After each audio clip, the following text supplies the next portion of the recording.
Hi, everyone, and welcome to this latest edition of Quantic Conversations. My name is Kelsey Duggan, and I'm Quantic's Associate Director of Brand Marketing. Thank you all for joining us today, and we have a great discussion planned that's centered around the topic of the value of an MBA for healthcare leaders. But I do have a slight spoiler alert for you all. Even if you aren't in the healthcare field, you will be walking away with advice and tips for your own personal career journeys, regardless of whatever industry you're in. So it's going to be a great conversation today. But before we kick things off, I just want to share some quick housekeeping tips. So today's session will be about 45 minutes long. It's recorded for any future viewing. So if you'd like to leave for a little bit and you want to watch the rest of it, feel free to view that on our LinkedIn page or head on over to our YouTube channel to view the whole conversation. If you are not a member of the Quantic community already and you are interested in learning more about our MBA or executive MBA programs, we'll have a handy QR code that will be in this corner of your screen throughout the live. You can use that at any time to learn more about our student experience. And to all of you joining us, welcome and thank you for being here. We want to make sure this is engaging and a very interactive experience. So to kick things off, we'd love to hear where you're tuning in from. So please, if you'd like, write in the comments where you're tuning in from. We love seeing that our Quantic community truly is a global community. So anytime where we get to join on conversations like this, we'd love to see where everyone is tuning in from. So feel free to write that in the comments. Okay, now I'm thrilled to announce our guest for today's conversation is Dr. Paule Joseph. Dr. Joseph is a National Institutes of Health Lasker Scholar. She is the chief of the section of sensory science and metabolism in the Division of Intramural Clinical and Biological Research at the National Institute of Alcohol Abuse and Alcoholism. And she is the co-director of the NIH National Taste and Smell Center. Dr. Paule is an international expert in chemosensation, so dealing with taste and smell, and metabolic diseases. She is also a leader of national and global nonprofit organizations dedicated to decreasing health disparities and increasing minority health promotion and access. She is president of the African Research Academies for Women and director of medical services at Amazing Grace Children's Charity in Ghana, and co-founded the Global Consortium for Chemosensory Research. You might have also seen some of her work showcased in top-tier academic journals such as Time, NPR, and the New York Times. So without further ado, I'm very excited. Please help me welcome Dr. Paule to the stage. Welcome. Hi, Kelsey. How are you? Hi, everyone. It's really a pleasure to be here tonight. Doing well. I know we're so excited to get to speak with you today. And again, yes, welcome back to this Quantic community. We all love you here. Before we kick things off, though, with the official questions, I just have to say, reading your biography back, Paule, you have so many incredible accolades. If you would possibly ever give us some tips on how you fit all of this into your schedule, that would be amazing because we could all use some scheduling advice. What you've created and what you've accomplished is absolutely incredible. So amazing job. Thank you. I like staying busy. Let's put it that way. Yes. Well, you do a great job at it. And like I said, have accomplished so many incredible things. I think, again, what we can tell about this conversation, that it does obviously revolve around, an MBA that is going to basically how it helps out people in the healthcare profession.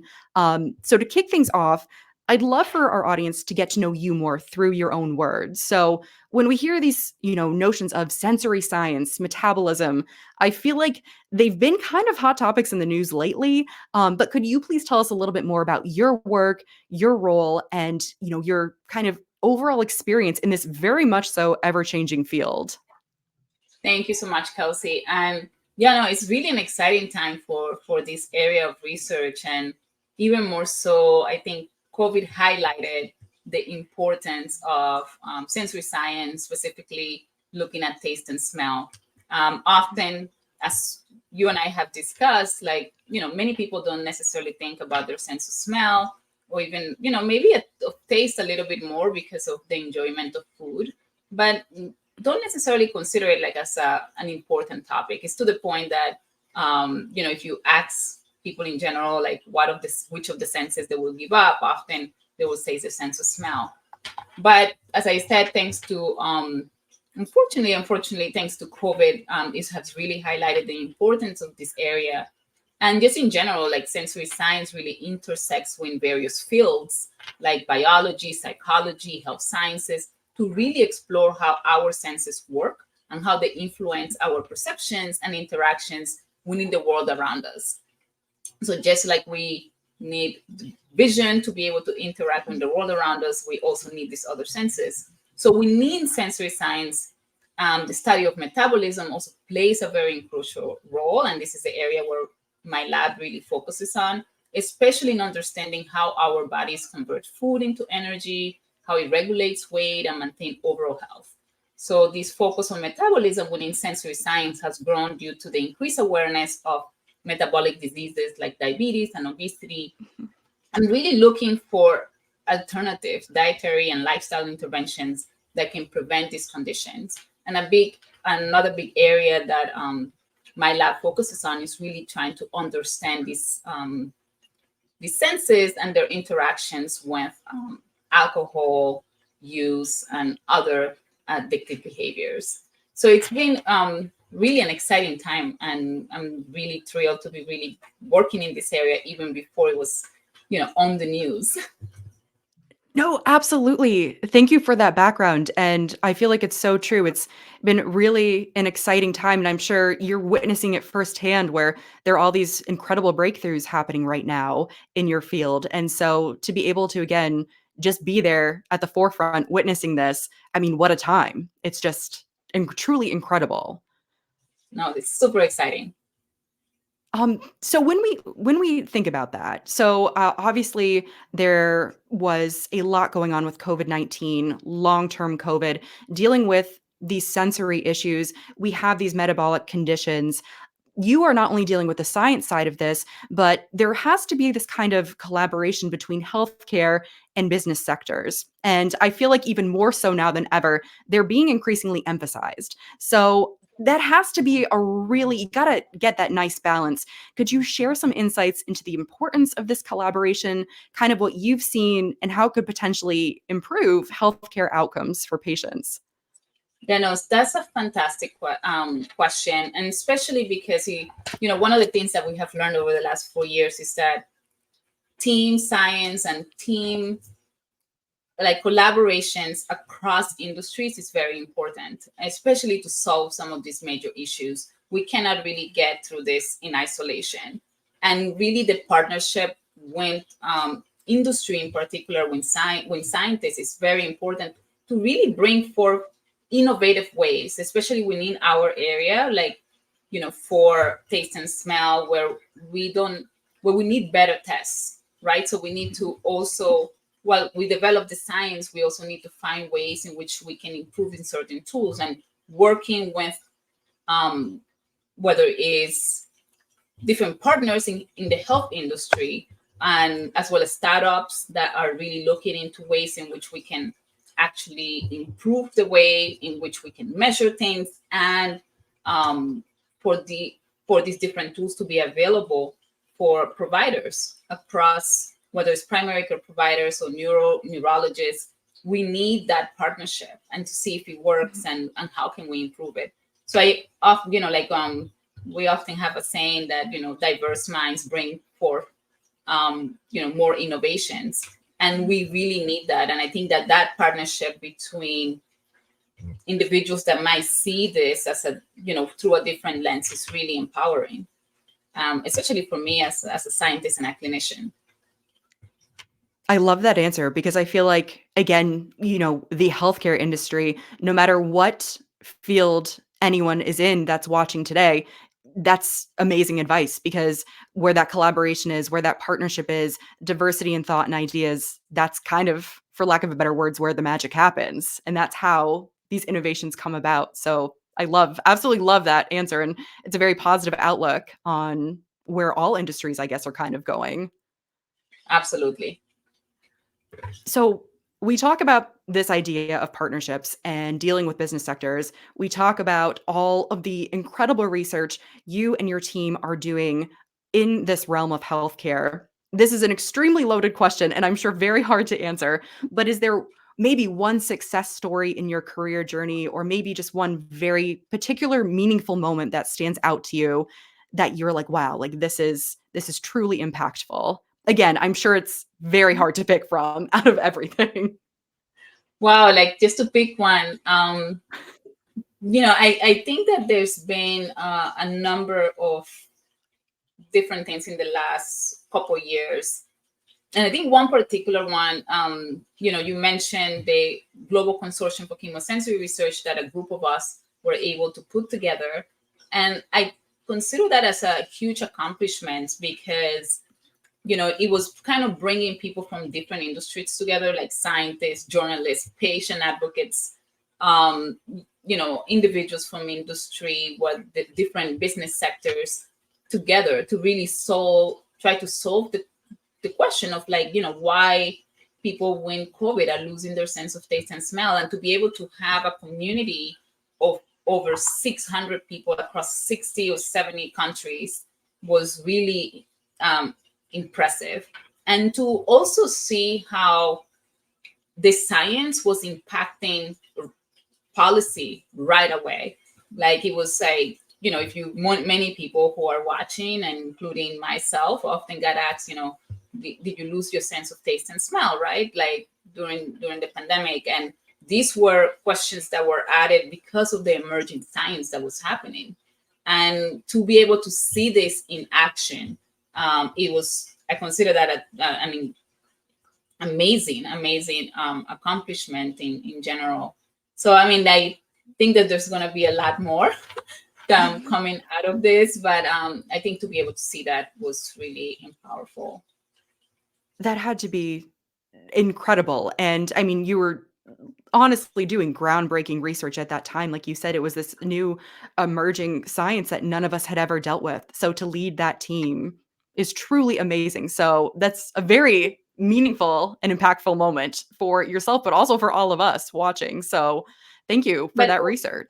no, absolutely. And but it was also just like for all of us involved, like learning how together we can get to a result much quicker than by just ourselves. Like it was Mhm. definitely not one particular lab will be able to do that at the massive scale that we were able to do it. So that was empowering. And it was less about the authorship and all of these different things. It was really about the question and just how can we help people who are suffering at this particular time.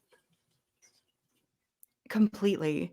And because at the end of the day, it's all about patient care and improving, again, healthcare outcomes. So, I feel like I love that this idea, again, of this type of collaboration of leadership, leading teams comes into play. And it kind of leads into the next question of, you are at, this amazing point in your career. You're leading this incredible research.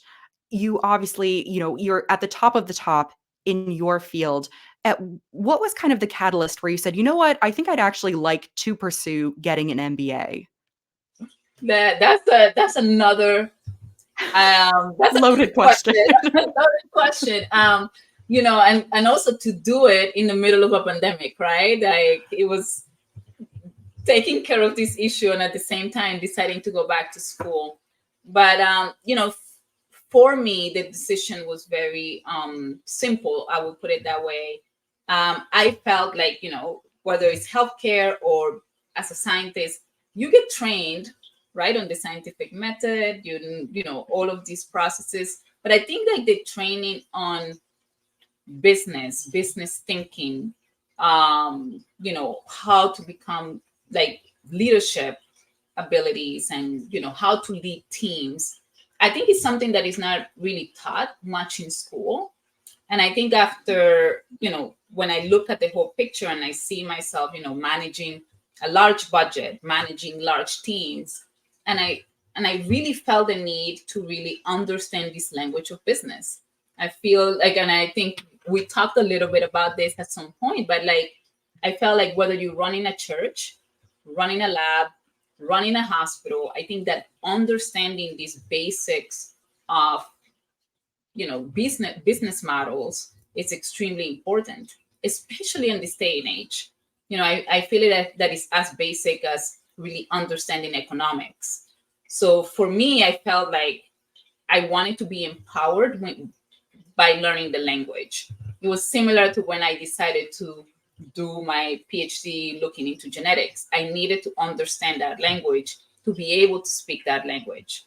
And I felt the same way in, when I decided to do my MBA, was less about the letters and more about let me learn and, how to, what are some of the things that I need to know to really manage large teams, manage large budgets. And also I was very excited about collaborating and learning from people from around the world and just understanding how different perspectives. And I really like that program for that. And I also, one of the big things for me in the decision-making process was the fact that, it was the middle of the pandemic, and I was also doing a lot of work in my lab.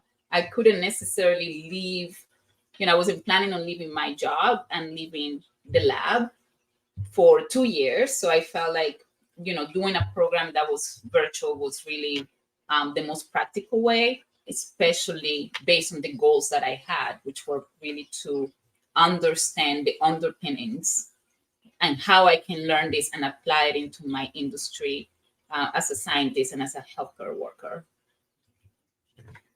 That's amazing, and I mean, every single part of that answer was incredible, and it's great.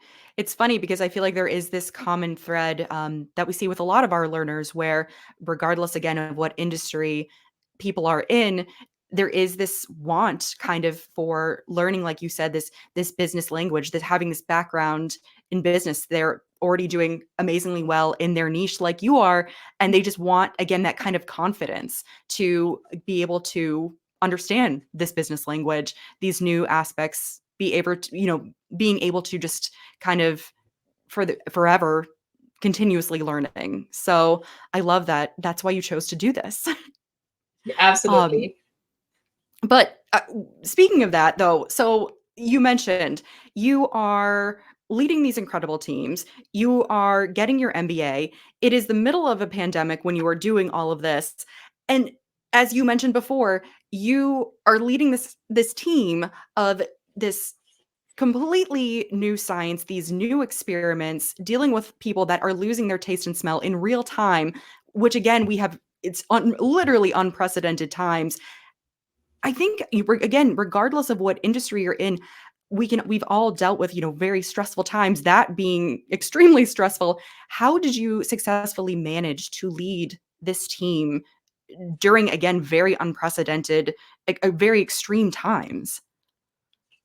Wow. I think that thinking back and, and just so the science continues. So we're still doing a lot of work in this area. So we're still managing quite a bit.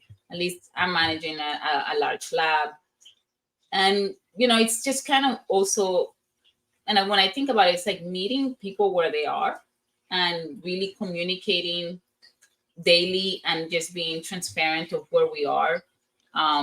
Just because there's a lot of things that have changed over the last 4 years, especially even on working remotely, and how does that impact a team and a lab, being able to use platforms like Zoom and others, right, like that, to be able to change the way in which we communicate.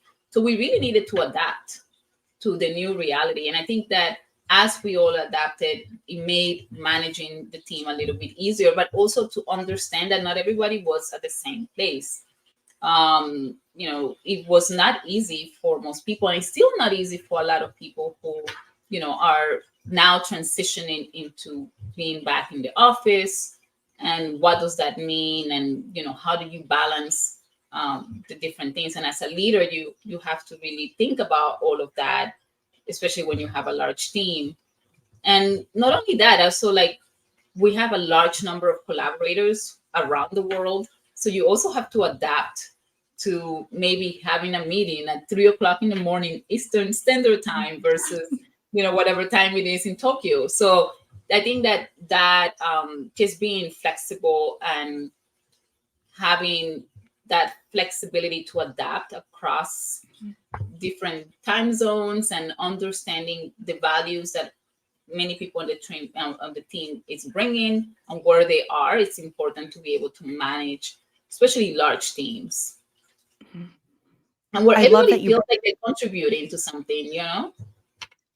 Exactly. Everyone wants to contribute. Everyone is, excited, I feel like, to help out, especially in situations like that. Um, you know, that's just kind of, I feel like, human nature. So, I love that that's where it goes back to. I love that you kept bringing up this idea of wanting to adapt and the need to adapt, because I feel like, again, today in the news, we're hearing these concept of, the new normal. And what does that mean? There's all of this integration with AI happening in the healthcare field and every other field. Um, so again, this need to adapt, this need to change and still bring in that same type of success.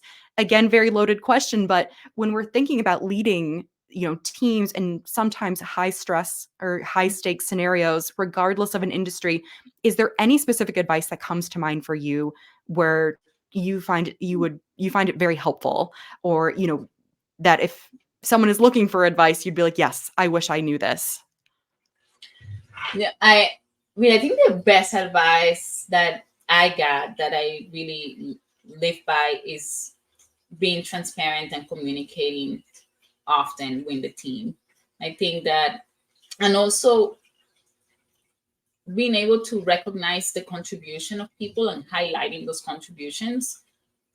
Because when you're working in a large team, often it could happen that maybe someone will not feel like they're being recognized, and being able to recognize the valuable contributions of a team, it's very, very important. So I think communicating often and just being transparent of where we are, and just praising the team, for the things that they're doing well, and also getting feedback on what are the things that we need to improve, and also what do I need to improve as a leader. And I think that being able to establish those grounds in terms of very open communication is really important, because then it really helps the team dynamic. So for me, that has been a fantastic way in which I've been able to, lead my lab, but not only the lab, but also many of the other activities that I was doing, whether it's here in the US or in Ghana or anywhere. Um, just because there's also a lot of cultural differences in which how we manage different things. So to be able to again adapt to where you're going, or like where you are, whether the team that you're leading is within the US or not, to understand those cultural norms, I think is extremely important. Completely. And so just thinking about team members and thinking about, again, kind of overall dynamics of that sort. Um, if, say, I'm a healthcare professional and I'm listening in today, and I know we touched on this briefly before about kind of what was the catalyst to get your MBA, but if I'm on the fence about getting one, is there, what do you believe could potentially be some benefits kind of right off the bat for me, if again I'm on the fence? I mean, I think that I think going back to why, understanding the why, the question, why do you want to do this? I think that that is critical in the decision making process. And if you're on the fence, it's just kind of reflecting as to, what is really holding you back into making this decision. What are the tools or the skills that you need? And sometimes, like for me, it was really important to talk to other students that were actually doing the program. And and I saw another conversations, one of the Quantic conversations by one of my colleagues that I know quite well. And I reached out and I said, what do you think? How was the program? And that really helped in making my decision. And I heard only positive things, when the people that I talked to. And I think the major thing was the flexibility, having that ability to, just, if I'm seeing patients during the week or doing experiments during the week, I can catch up on the weekends and evenings.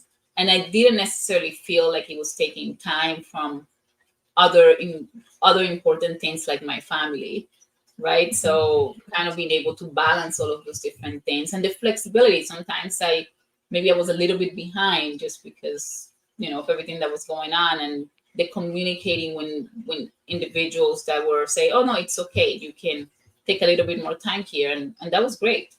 So I would say just talk to other people, really reflect on your why, and I think that will help to kind of sort of solve some of those doubts that one might have.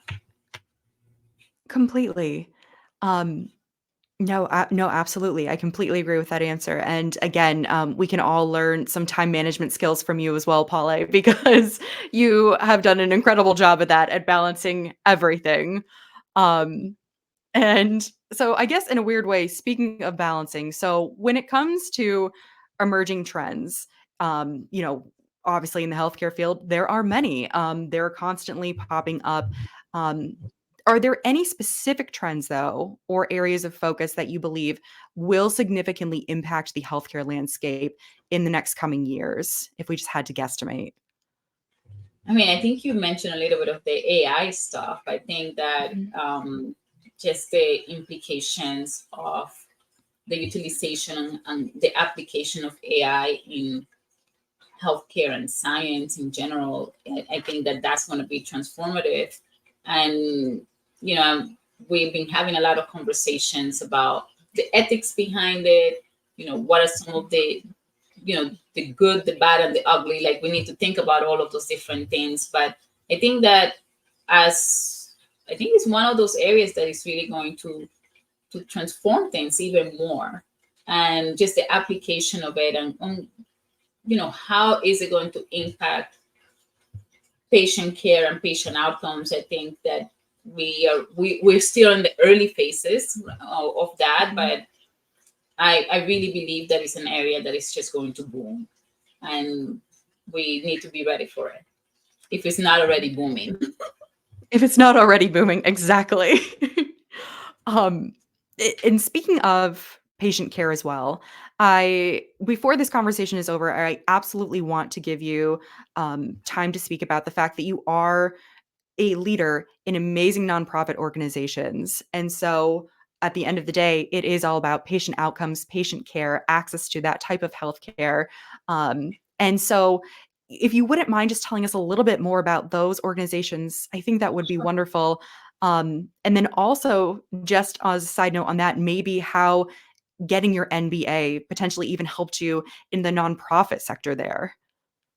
Yeah, no. So one of the organizations is Amazing Grace Children's Charity, and as part of that organization, it's an organization that started back in 2015. We almost had our 10 years, which was created with thank you, when the goal of improving maternal and child health outcomes in Ghana, and where we actually almost at the completion of a children's hospital there, and being led primarily by one of my colleagues, and we went there when this initiative. And at the beginning, I was a bit green on how to develop this type of teams and how to lead teams around this type of nonprofit. So it's been really good to really obtain this degree and see, oh, this is how nonprofits needs to be run. Like being able to get those skills that are transferable across the different things that I've been doing. So especially in terms of how do you create a sustainability plan? How do you develop a business model that is sustainable even within a nonprofit? I think that has been an incredible experience and just a fantastic skill to have, just to make the organization be successful. And the other organization, which I just took the realm as the president of the African Research Academy for Women, is really dedicated to increasing the number of women in STEM, which is science, math, and technology, and engineering across the continent. So that's, as you know, like the number of women in careers that have science is have, although it's increasing a little bit, but it's more is needed. So this one is in particularly focused to increase the number of women in STEM when in Africa. When that also is this year is going to be the 10-year anniversary of that particular organization. So now we have a whole new team. So across different time zones again. So it's really been incredible to be able to also use some of the skills that I've been able to get to be able to lead that particular team as well. So I think that whether it's, as I said before, whether it's a nonprofit or like the 2 nonprofits or 3, as well as the work that I'm doing in the lab and some of the other things that I'm doing, be able to use all the skills that I've been able to gain through the program and apply that, like from balancing sheets and understanding any, where things might not be looking too bright on a budget versus, um, you know, how to really motivate people. I think that all of those skills are extremely important. I think that the one thing that really hit me there was this, again, what you mentioned, this idea of transferable skills, because I feel like, the healthcare field versus, the nonprofit sector, you're dealing with a lot of very different things. You're wearing very different hats, but at the same time, you do need to know how to balance a budget, find funding, things like that. So I love that you brought that up, because I'm sure when you first launched all of these nonprofits, it sounds like you noticed that as well. Yeah, no, absolutely. I think that,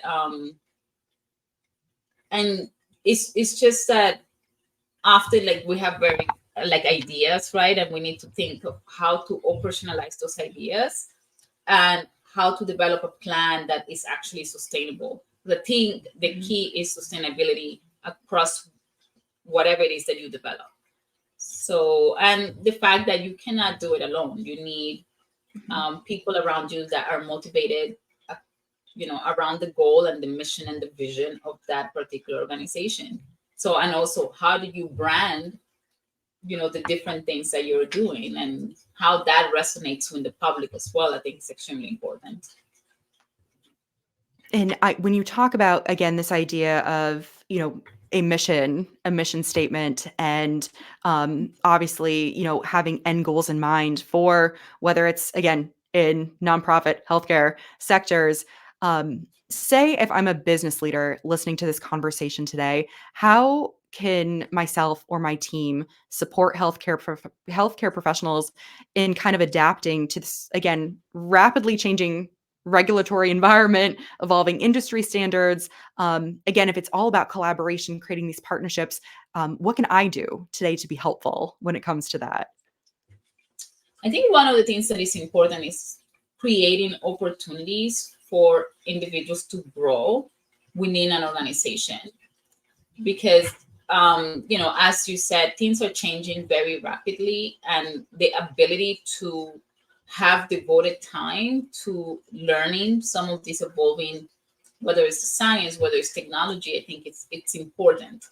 And it might not be that you will be doing, for example, the coding of the particular AI idea that you may have, but you need to understand what are the things that this particular tool can do or cannot do. And to be able to do that, you need time to learn, right? You need time to grow. So they're having, as a leader, I think it's important to allow time for individuals within organizations to grow, and just having just protected time to be able to do that. Often,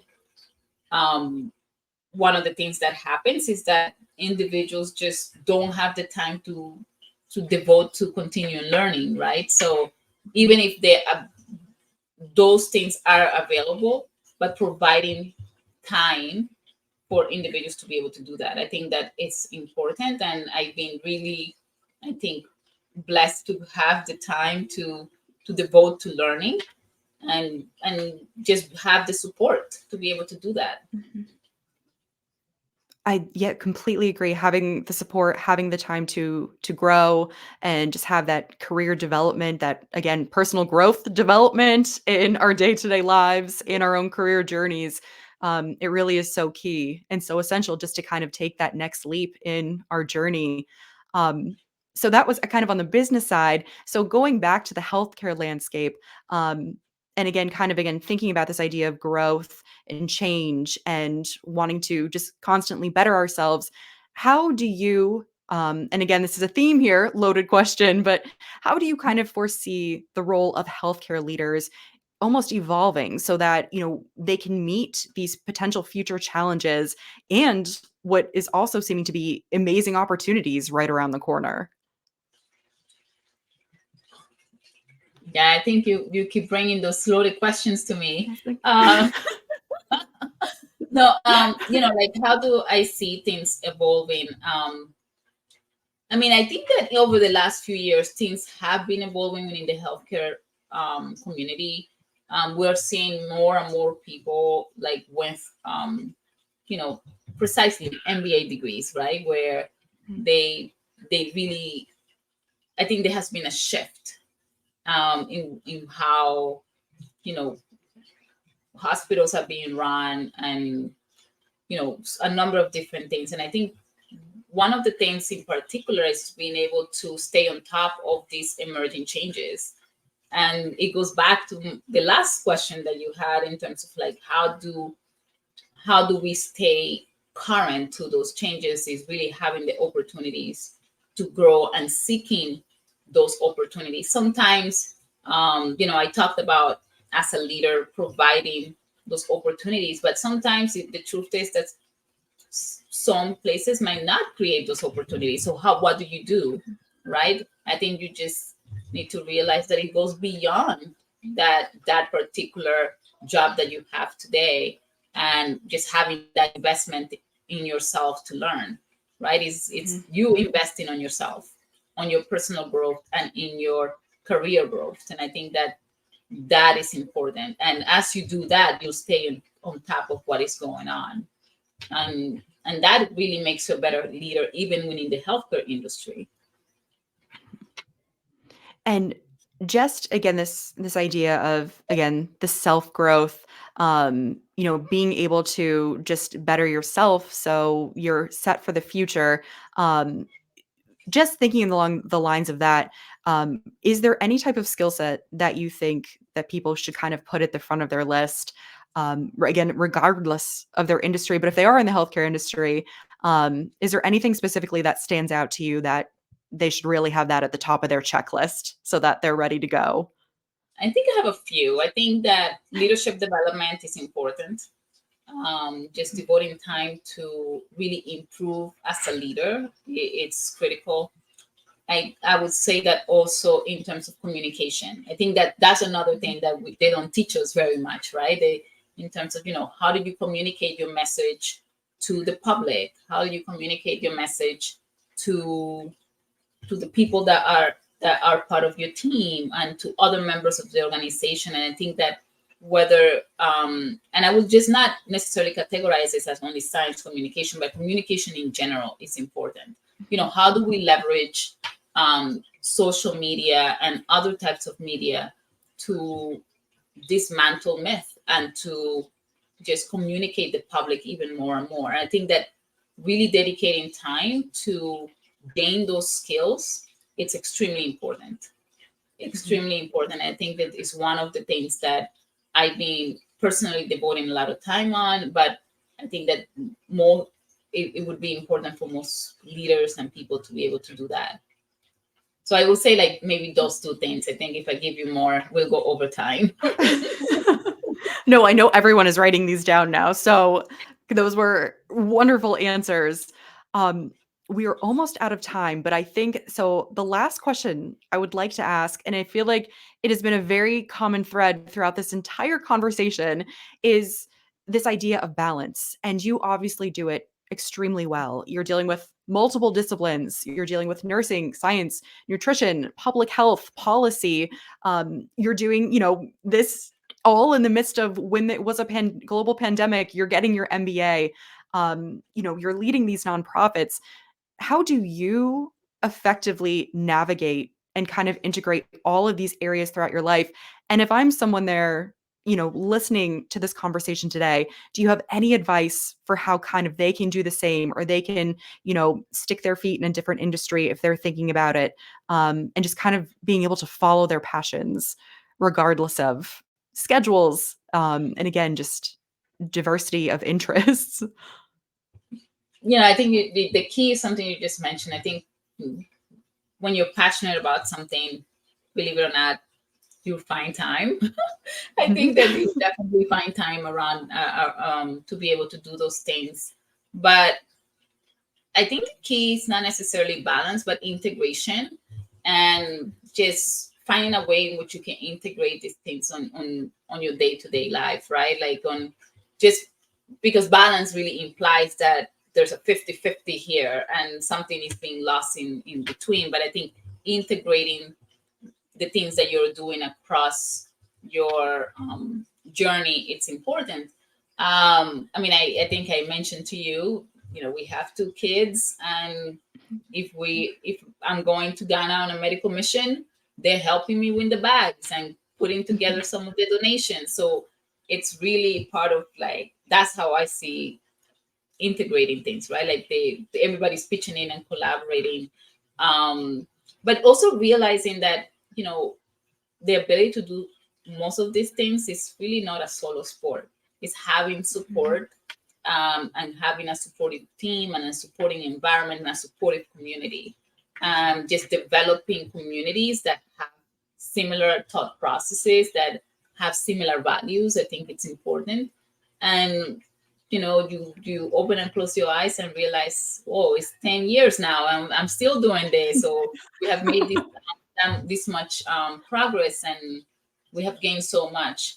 And and I think that, again, being able to have like-minded people in terms of the vision, but having the diversity of thoughts on how we can get to our goals, it's really important as well. So that's probably been a little bit of the secret to be able to get a lot of these things up and running, and but also learning when it's time to go, and just letting creating opportunities for others. So for me in particular, I love creating a lot of different things and giving ideas, but sometimes it's not necessarily for me to sit around and run many of these different things, but to really empower others to engage and to really follow their passion and what they want to do, and help them operationalize it. So that's the part of my job that I really, really love, is the mentorship and the sponsorship of others to be able to grow in their journey and their career. That was beautiful. And that was absolutely incredible. And I think I think we can all say, it's safe to say that after hearing all of your answers, we will be inspired to integrate more into our schedules, follow our passions, find the time. Because you're right, that really is what it's all about. And just, you will find the time. If you have the passion, you will find the time and you will be successful. So thank you. Thank you so much, Dr. Paule. This has been an amazing conversation. Thank you again for all of the work that you do. And this has truly been inspiring for all of us. Thank you. Thank you, Kelsey. Thank you so much for everything and the support that I have received over the years. Well, thank you. We're so happy to have you as part of this Quantic community. And speaking of Quantic community, thank you all for joining us today as well. I'm sure you took away some very great inspirations from this conversation. And I'm sure, Dr. Paule, you will be receiving many friend requests on LinkedIn from this conversation, because, again, I'm sure everyone felt very inspired, and we love to connect in this community. So again, thank you all for joining us today. Please make sure, if you'd like, to stay tuned for future Quantic conversations, and we will see you all on LinkedIn. Thank you so much. Thank you.